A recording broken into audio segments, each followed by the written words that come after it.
हर हर महादेव। जय श्री राम। क्या किसी साधना में जब आप होते हैं और उस साधना में यदि किसी का जो ऊर्जा है वह खंडित हो जाए तो क्या उन ऊर्जाओं को वापस मंगाया जा सकता है? और यदि मंगाया जा सकता है तो कैसे? इसी विषय पर मैं आज ये वीडियो आप लोगों के लिए लेकर आया हूँ, जो कि कुछ आप लोगों को नए प्रकार का ज्ञान प्राप्त हो। देखिए, जब भी कोई साधना करता है और किसी के साथ में समस्या उत्पन्न हो जाती है कि उसकी ऊर्जाएं जो हैं वो खंडित हो जाती हैं, तो इसके दो तीन मुख्य कारण होते हैं। पहला तो यदि किसी का ब्रह्मचर्य के द्वारा ऊर्जा खंडित हो जाती है, जो कि सामान्य अवस्था में नहीं होती है परंतु फिर भी हो जाती है, तो उससे साधनाओं के मध्य में ही जो ऊर्जाएं अपने संचित करी होती हैं वह ऊर्जाएं खंडित हो जाती हैं। दूसरा, आपके साथ में पहले ही कोई नकारात्मक शक्ति लगी हुई हो या कोई आसपास की विचरण करने वाली शक्ति जो कि नए साधकों को परेशान करती है, वो इस प्रकार की समस्या दे सकती है। तीसरा, यदि कोई साधना में है और उसके ऊपर प्रयोग होता है, कोई क्रिया करी जाती है या हो जाती है, तो भी उसकी जो ऊर्जाएं हैं वो खंडित हो जाती हैं। खंडित होने से ऊर्जाएं जो आपको साधना में जिस स्तर के फल की प्राप्ति होनी चाहिए वह नहीं होती है, जिस स्तर के दर्शन होने चाहिए वह नहीं होता है। तो क्या कोई ऐसा विधान है जिससे कि जो खंडित ऊर्जाएं हैं उनको वापस मंगाया जा सके? तो इस प्रश्न का उत्तर है हाँ, एक से अधिक विधान है। और क्योंकि ऊर्जाएं आपकी हैं तो उनका रक्षण का दायित्व भी आपका है और उन्हें आपको वापस भी मंगाना चाहिए। सामान्य तौर पे इस विषय पर या इस तरह के गूढ़ विषयों पर लोग जानकारी नहीं देते हैं, और जब भी ऊर्जाएं जो हैं जो आपकी हैं वो आपकी ही रहती हैं। खंडित होने पर वो आपका शरीर छोड़ के ब्रह्मांड में लीन हो जाती हैं। तो प्रत्येक साधक को जिसके साथ में भी इस प्रकार की समस्याएं होती हैं, चाहे वो प्रयोग के माध्यम से या किसी अन्य माध्यम से उसकी ऊर्जाएं जब खंडित होती हैं तो उन्हें अवश्य मंगाना चाहिए, क्योंकि ऊर्जा ही सार है सब चीज़ों का। यह ऊर्जा का जो संचार है, यह जो विधि है उनके लिए सरल और हो जाएगी जिनको भी ऊर्जाओं का आभास होता है अच्छे स्तर पे। अच्छे स्तर से मतलब मेरा ये है कि जब ऊर्जाएं शरीर से निकलती हैं तो कैसा आभास होता है, और जब शरीर में आती हैं तो कैसा आभास होता है। जिन लोगों को भी इस स्तर का मतलब उनका शरीर खुला हुआ है इस स्तर पर और उन्हें ऊर्जाओं का आभास होता है, वे इसे सरलता से समझ सकते हैं कि उनकी ऊर्जाएं विखंडित हो रही हैं, खंडित हो रही हैं अथवा पुनः शरीर में आ रही हैं। तो मैं विधान पर आता हूँ आप लोगों के लिए। आप लोगों को करना क्या है, ये विधान सर्वप्रथम तो मैं आप लोगों को बता दूं कि यह विधान जो है वो भैरव से संबंधित है और विशेष करके भीषण भैरव से संबंधित है। यह विधान मैं आपको देने जा रहा हूँ जिससे कि आप आपकी खंडित जो ऊर्जाएं हैं उन्हें वापस प्राप्त कर सकते हैं। जो विद्वान लोग होते हैं, जो काफ़ी उच्च स्तर पर पहुँच चुके होते हैं, वे तो अपने पूर्व जन्म की ऊर्जाओं का भी आह्वान कर लेते हैं और उन्हें वापस मंगाने की विधियां वो जानते हैं, क्योंकि ऊर्जाएं हैं और वो आपकी हैं। चाहे आपने इस जन्म में संचित किए हो या किसी भी जन्म में संचित किए हो, उन पर अधिकार आपका होता है। छोड़िए, यह इस वीडियो का विषय नहीं है।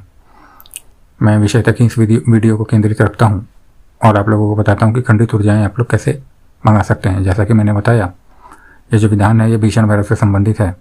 आप लोगों को करना क्या है कि साधना के मध्य में यदि आपके साथ में ऐसी समस्या आती है प्रयोग भी आती है, तो आपके पास विकल्प क्या है? विकल्प ये है कि आप, जैसा कि जो सामान्य तौर पे करते हैं लोग, कि साधना को पुनः प्रारंभ करते हैं, या जहाँ पे हैं वहीं से उसके आगे आप अगले दिन से प्रारंभ करते हैं, वो एक अलग बात है। परंतु आप साधना अपनी पूर्ण कर लें तो साधना के बाद या साधना के मध्य में जो आपकी खंडित ऊर्जाएं हैं वो तो आपको मंगाना ही चाहिए। देखिए, वैसे भी शरीर में सदा के लिए जो आपने संचित ऊर्जा करी है वो बन के तो रहती नहीं, क्योंकि ऊर्जा का सिद्धांत आप लोग जानते हैं, वो बाहर जाएगी ही जाएगी। परंतु फिर भी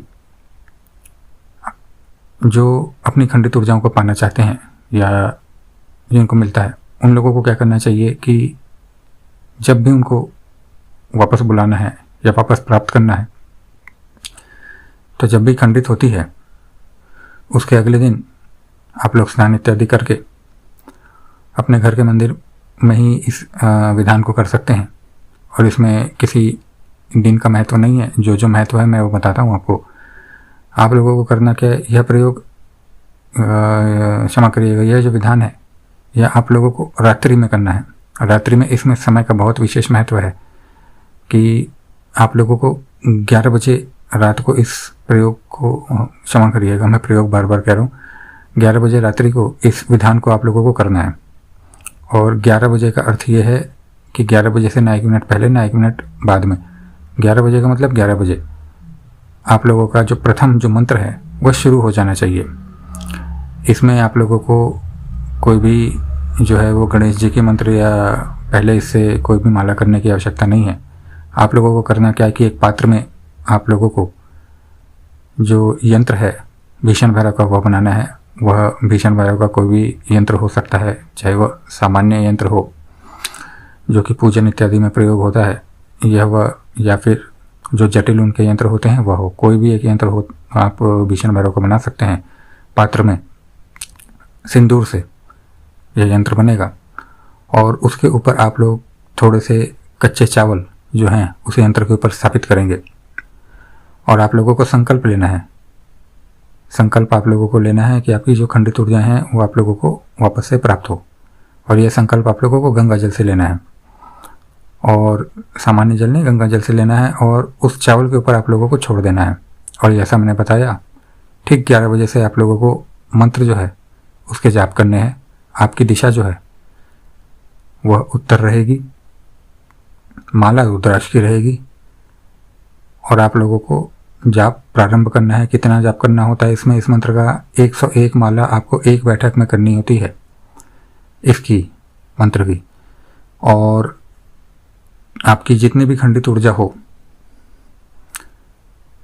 वह जो है वो आप लोगों को प्राप्त हो जाएगी। वह कैसे, यह मैं बताता हूँ। जब आप लोगों का मंत्र जाप जब हो उसके बाद में आप लोग उठ जाएंगे और जो चावल जो आप लोगों ने स्थापित किए थे, अगले दिन सुबह या जब भी आप भोजन करते हैं उन चावलों में से आप लोगों को थोड़े से चावल उठाने हैं, कुछ दाने उठाने हैं। और जो जब आप लोग जिस भी दिन के पहर में आप लोग जब भोजन ग्रहण करते हैं तो आप लोगों को अपने लिए चावल बनाना है, और उसमें से थोड़ा दाना जो है चावलों का वो आपको अपने चावल के दानों के साथ पका देना है और उसे ग्रहण कर लेना है। ग्रहण करते ही आप लोगों की जो खंडित ऊर्जा है वो आप लोगों के शरीर में प्रवेश होने लगती है। मैंने पहले बताया जैसे कि जो लोग ऊर्जाओं का आभास कर सकते हैं वो इस चीज़ को बहुत ही सरलता से इसका आभास कर लेंगे कि उनकी ऊर्जाएं जो हैं वो वापस आ रही हैं। इसके बाद में आप लोग अपनी साधनाएं करिए, आगे करिए, मत करिए, पुनः करिए। ये आप लोग पहले साधना कर चुके हैं, ये आपका विषय है। परंतु यह विधान जो है यह मैंने आप लोगों को संपूर्ण बताया कि ये किस प्रकार से आप अपनी खंडित ऊर्जाओं को वापस प्राप्त कर सकते हैं। आपका जब कार्य पूर्ण हो जाए तो आप लोगों के क्षेत्र में जो भी भैरव मंदिर है वहाँ पे आप लोग जाके भीषण भैरव के नाम से प्रसाद चढ़ा देंगे। आपका यहाँ पे विधान जो है वह संपूर्ण होता है। जिस किसी को भी इस प्रकार की समस्या है और वो अपनी खंडित ऊर्जाओं को वापस पाना चाहता है या इस विधान को करना चाहता है वो मुझसे संपर्क कर सकता है। मैं भैरव का मंत्र उन्हें प्रदान कर दूंगा। आशा करता हूँ आप लोगों को कुछ नया जानने को, सुनने को और सीखने को मिला होगा। हर हर महादेव।